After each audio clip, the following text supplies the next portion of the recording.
Бұл видеода пәк механизмдердің пайдалы әсер коэффициенті жайлы айтатын боламыз. Ал енді механизмдер дегенімізге оған жаңағы біздің статикада өткен рычагымыз болсын, блоктар болсын, болмаса машина, кран, барлығы жатады. Жұмыс істей алатын заттар болса, жұмыс істей алатын құрылғы болса, болып жатады.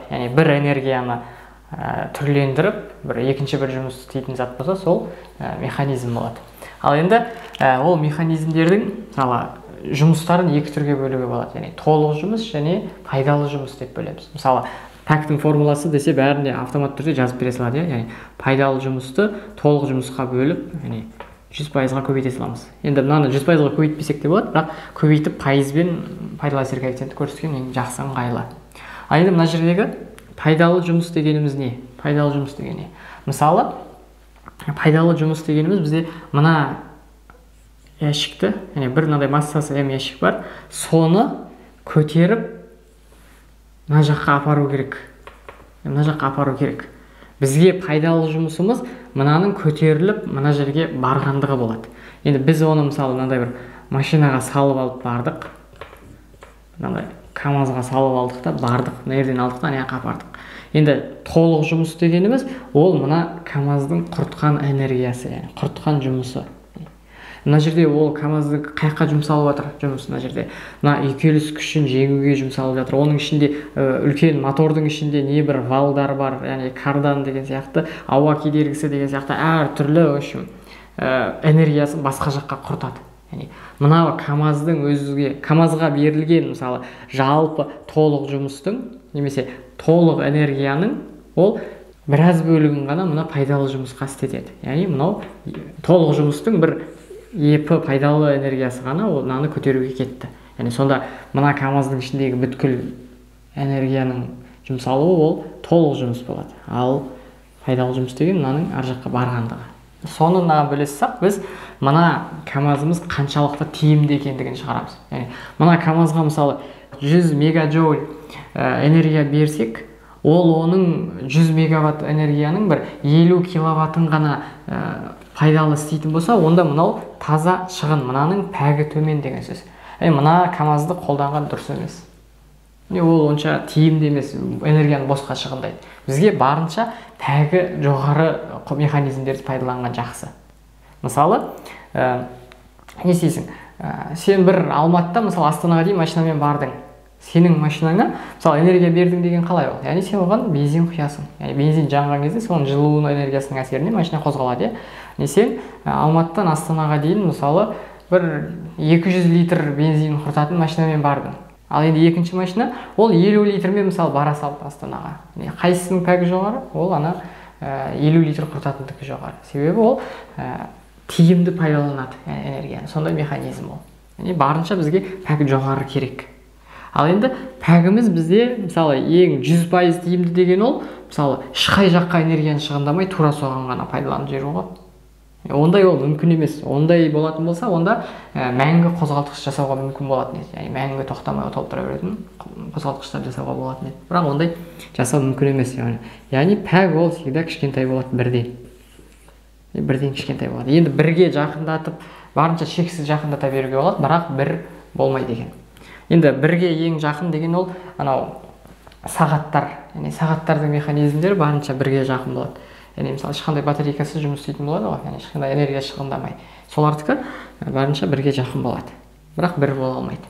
Ал енді мынаны мен түсініп алдық. Енді мына жерде пәктің есептері келсе, осылай жұмыстарды есептеп алып шығара береміз. Мына видеоның соңына қарай қазір мен есептер көрсетемін. Мынандай формуламен қандай есептерді шығарамыз және мынандай формуламен қандай есептерді шығарамыз. Мына жерге мысалы қуат арқылы жазып тастауға болады да. Мына пайдалы жұмысты мысалы қуаттың формуласы n тең, жұмыстың орындау шапшаңдығы, жұмысты уақытқа бөле салғанға тең. Енді осы жерден алып, мына жерде a-ны тауып, n көбейтілген t деп жазуға болады ғой. Енді мына жерге мысалы n пайдалы қуат көбейтілген t уақыт бөлінген n толық көбейтілген t. Кетті 100%.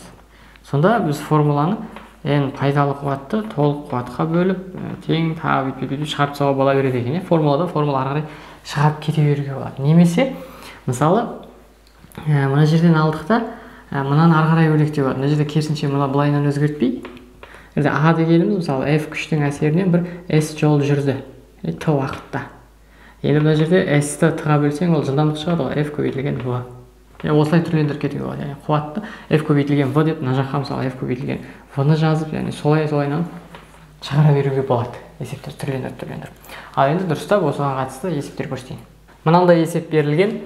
Мына жерде массасы 1 тонна затты, мына жерде 2,5 килоньютон күш жұмсап, 0,8 метр биіктікке көтерген.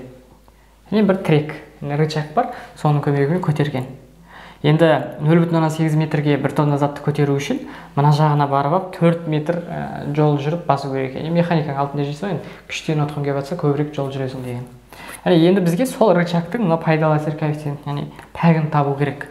Енді бірінші суретін саламыз, физикада есеп шығармас бұрын сурет саламыз. Мынандай рычаг болсын, тіреу мысалы мына жерде тұр. Мына жерде жаңағы массасы М. Массасы М затымыз төмен қарай мысалы mg күшпен тартылып тұр. Ал енді біз оны мына жақтан төмен қарай F тең қанша күшпен басты дейді? 2,5 килоньютонмен басып көтердік дейді. 2,5 килоньютон күшпен бастық дейді. Сол кезде мына затымыз көтеріліпті. Көтерілген кезде ол қаншаға көтерілген? Яғни 0,8 метрге көтерілген. Ал біз өзіміз бұлай қарай төмен қарай 4 метр қозғалыппыз. 4 метр қозғалыппыз. Ал енді пәкті табу керек. Просто пәктің формуласын жазсақ, пәк. А пайдалы бөлінген А толық. Енді жердегі А пайдалы дегеніміз не? Пайдалы жұмысымыз ол мына заттың көтерілуі, бізге басқа вообще қызық емес. Ана жақта сен терледің ба? Қызық емес. Бізге пайдалы жұмыс болған соң не істеліну керек, не істелінді, соған қанша энергия кетті, сол ғана жазамыз. Яғни mg күшті, мына күшті жеңіп, жоғары қарай көтерілді. Пайдалы жұмысымыз біздің сонда mg күштің әсерінен h қашықтық жүрді. Яғни 0,8 mg h. Ал енді толық жұмыс бізде не? Толық жұмыс ол өзіміздің полный істеген жұмысымыз. Мына жақта көтеру үшін. Ол бізде F көбейтілген, мынауымыз H2. H2, мынау H1, Сонда mg H1 есептеп жазайын ба? Жазсайшы. 1000, 10-ның 3 дәрежесі, 10-ның 3 дәрежесі, 10-ның 4 дәрежесі, 0,8-ге 10-ның 4 дәрежесі. Сонда 8 көбейтілген 10-ның 3 дәрежесі болды. Енді F2 дегеніміз ол 2,5, 10-ның 3 дәрежесі, 10-ны 4-ге көбейтесің. 2,5-ті 4-ге көбейтесің. 2,5, 10, яғни 10-ның 3 дәрежесі болып тұрды, 10-ның 4 дәрежесі болып кетті. 10-ның 4 дәрежесі болып кетті. Сонда жерде 10-ның -1 дәрежесі болып қалды. Сонда 0,8 шығып қалды.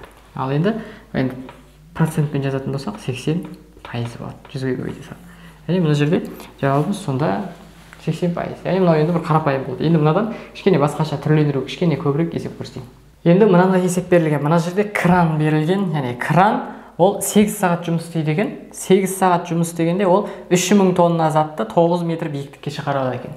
Яғни 8 сағат уақытында осындай жұмыс істей алады екен. 9 метр биіктікке 3000 тонна затты шығарады. Ал ол кранның пайдалы әсер коэффициенті яғни 60% екен. Сонда кранның қуаты қанша дейді? Бізге ватты табу керек. Ал енді есептейік. Бірінші есейміз. Ешқандай есеп шығармас үшін бірінші пәктің формуласын жазып қояйық. А пайдалыны бөліп тастауымыз керек А толыққа. Көбейтеміз 100%. Енді мына жерде пәгіміз бізде 60% деп тұр. 60%-ді мына 100-ге бөлесең 0,6. Сонда 0,6 тең А пайдалы бөлінген А толық. Ал енді бізде А пайдалы жұмысымыз деген не деген сөз ол? Ағай жаза берейін. А пайдалы дегеніміз ол жаңағы біз маңызды емес ештеңе. Біз не істедік сол ғана. Яғни мынандай массасы М затты, яғни mg күшпен тартылып тұрған затты h биіктікке шығарды. Яғни пайдалы жұмыс сол, басқасы қызық емес. Сондықтан мына жерде mg h. Яғни mg күшті h қашықтық жүрді. Болды, яғни пайдалы жұмысымыз сол. Ал толық жұмысымыз не? Толық жұмысымыз ол жаңа қуатына қатысты, жаңа жұмыстың формуласын түрлендіруіміз керек. Қуат тең n тең a көбейтілген t еді. Енді осы жерден аламыз да a-ны таба саламыз, n көбейтілген t болады екен. Оны алып мына жерге астына жазамыз. Сонда n көбейтілген t болады екен. Сонда не шықты? 0,6 тең mgh n көбейтілген t. Ал мына жерде mgh m 3000 тонна, 3 көбейтілген 10-ның 6 дәрежесі 7 дәрежесі. 3 көбейтілген 10-ның 7 дәрежесі. H дегеніміз мына жерде 9, 3 9 27. 27 көбейтілген 10-ның 7 дәрежесі болды. Ал астында n көбейтілген t. T дегеніміз 8 сағат, яғни 8 көбейтілген сағат 10 минутқа айландырасың, 60 көбейту, одан кейін 6600-ге көбейту керек. 3600-ге көбейтіп тастау керек. Ал енді мына жерде алайық та, тағы да мысалы 3-ке қысқартып тастайық. 3-ке қысқартып тастайық.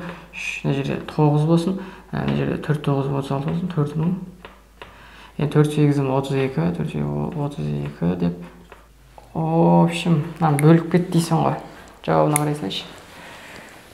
Жаңа шығарып қойған просто.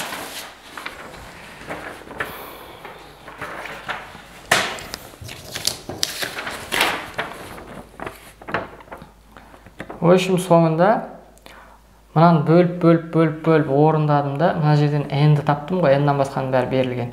n-ді табассам, мына жерде в общем 15,6 киловатт шығыпты.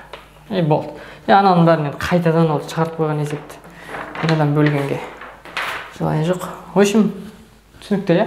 Мынадан күрделі есептерді енді практика сабағына қарай берем. Өзім ана мұғалімге айтып, сол кішкене қиын есептерді көрсетсін деп. Осымен сабағымыз аяқталды.